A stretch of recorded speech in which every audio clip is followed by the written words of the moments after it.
Why don't we at least give our first one? We're going to go through this. We're going to go through the exercise. We've got 10 games that have stood out, but we each got to pick 3, and we've got one that we're all going to go through together. The first one, I think we can all agree, Super Bowl rematch. Like, we don't need one of us to pick that. A Super Bowl rematch is always one of the 10 best games of the year, right? So Kansas City, San Francisco later in the season, feel like that's a juggernaut of a game, right, Frank? Like, that's one we all have our eyes on. Oh, great game.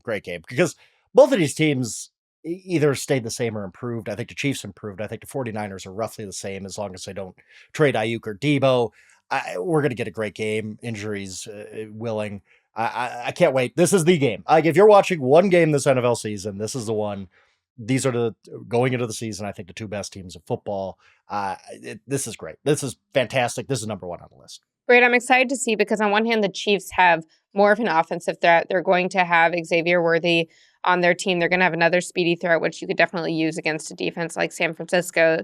But on defense, they're losing L'Jarius Sneed, who you really, really need to match up against all the weapons that San Francisco has. So it'll be very similar, but even those 2 pieces alone, I think, could change the calculus. And I also want to see, like, Brock Purdy, what can he do? I mean, these have been close games that they played, and what's fun about these games is it's not been uncommon for us to watch a game like this in the regular season and then see it again come come February in that regard. And so this could be the Super Bowl preview. It would not be surprising for either team to make it again. I need it to be a wildly physical game that takes absolutely everything out of Kansas City, because a mere few days later, they take on my beloved Raiders. I think we all agree that this one's going to be great. The only thing that I would say is that the 49ers in these situations are always in a little bit of a lose-lose. If they go in and they beat the Chiefs, they're still going to be the next day on all the debate shows. It'll be like, it doesn't matter till you do it in the Super Bowl, like that sort of thing. If they lose to the Chiefs, then it's going to be, they just can't get over the hump. So I feel for the 49ers, but this is definitely a landmark game. So let's get some games we love. Jori, when I say 10 games you love, the first one that comes to mind for you, not necessarily number 1 for you, but the first one that comes to mind is? Right. I didn't want to go full Chiefs on my schedule. We'll get to some of the Chiefs games, and they have like an insane lineup of what quarterbacks will go against each other. But I'm actually really excited for week 1, Dallas Cowboys at Cleveland Browns. First of all, from a broadcasting standpoint, that will be Tom Brady's debut as a color analyst. That'll be super interesting. We know that Greg Olsen did an awesome job in that lead Fox seat. So how will Brady do? What will he choose to talk about? What will he not choose to talk about? But I think that there's been so much discourse all offseason about Cowboys didn't extend Dak and CeeDee. They have Mike McCarthy playing on the final year. What can this offense do? They didn't get a running back, and they don't have a clear, top running back. And they are going to have to put all of that to the test against Myles Garrett and one of the best defensive lines in the league, a defensive line that shut down San Francisco last year. Like, they were a team that really unraveled the 49ers, who have a better offense than the Cowboys in many regards. And that's going to be week 1. Oh, and by the way, the Cowboys lost Tyron Smith. They lost Tyler Biadasz. They lost key offensive line pieces. And offensive line is usually the part of a team that takes the longest to get settled in the regular season, because there's so little you can prepare for it in the training camp and preseason. And so I just think this Cowboys offense that is going to have a lot of big question marks is not going to have any time to get acclimated before they see the reigning defensive player of the year come against them. Oh, on top of that, can Deshaun Watson do something this season? Yeah. Is he going to be rusty from his injury? Is he going to be rusty from the suspension from the time he took off? I have no clue who's going to win this game, but I think it's going to expose both teams pretty immediately. I'm really, really high on the Browns this year. I had a conversation with our editor, Al Toby, when I was doing our rankings for my team previews. How high can I get the Browns where it's not ridiculous? I think Browns might win a Super Bowl this year. I really do. I think they're going to be great. But this is a test. Can you do it against the Cowboys? Can you beat the Cowboys at home? If you can't, I'm probably going to look pretty stupid week 1. Not that would be the first time for that. But yeah, this game's all about Brady, though. I can't remember the last time the broadcaster was the story. Maybe it was Dennis Miller, going all the way back not you two, because you're too young, but for the people who remember when Dennis Miller came on Monday Night Football, that was a big deal. Oh my God, what's this going to be like? I don't remember a broadcaster getting this kind of buzz. The story of this game is Tom Brady. And as crazy as that sounds, I'm really interested to see how Tom does in the booth. Frank, I have a question for you, because I want to know, I totally understand why you're high on the Browns, and I think there are a lot of reasons after what they did last season and the talent they have to be high on them. But I want to know, are you high on them because they were that good and they're getting Deshaun Watson back? Or are you high on them despite Deshaun Watson? Where does Deshaun Watson, your projection for him, factor into your belief in the Cleveland Browns? And it's basically for me that they won 11 games with a revolving door quarterback. I think they're really, really, really good around the quarterback position. and I have not given up on Deshaun Watson being a good quarterback. Not great. I don't think that guy's coming back, but can he be the 12th best quarterback in the NFL? I do. I actually do. They were 5-1 in his starts last year, and I get it. Quarterback wins is a stupid stat. I say that all the time, and there's some noise in that stat even for Deshaun. But I think that says something, that they had Joe Flacco off the couch playing, winning 4 in a row to make the playoffs. Deshaun Watson he's better than Joe Flacco. Like, I think so anyway. Maybe not. Maybe I'll be proven wrong and Deshaun Watson's going to drag that team down.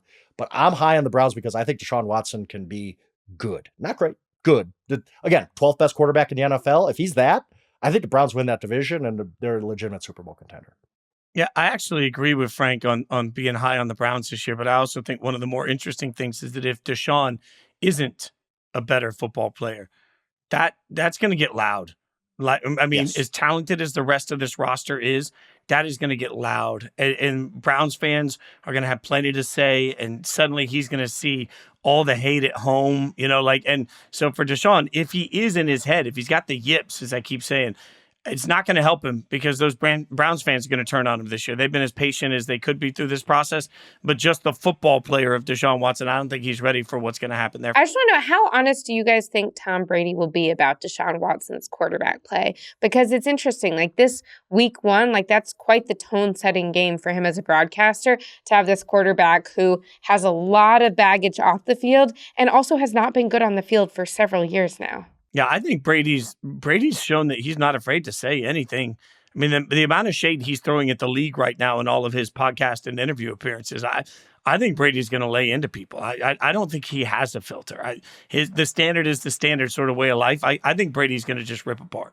I think so too. I think he's going to, like, Troy Aikman, I think, started off like kind of, I'm going to tiptoe around. Now Troy is just, he'll rip guys. And I like it. I like when guys are critical. And this might be a weird angle, but I think that the fact that Brady's so old helps.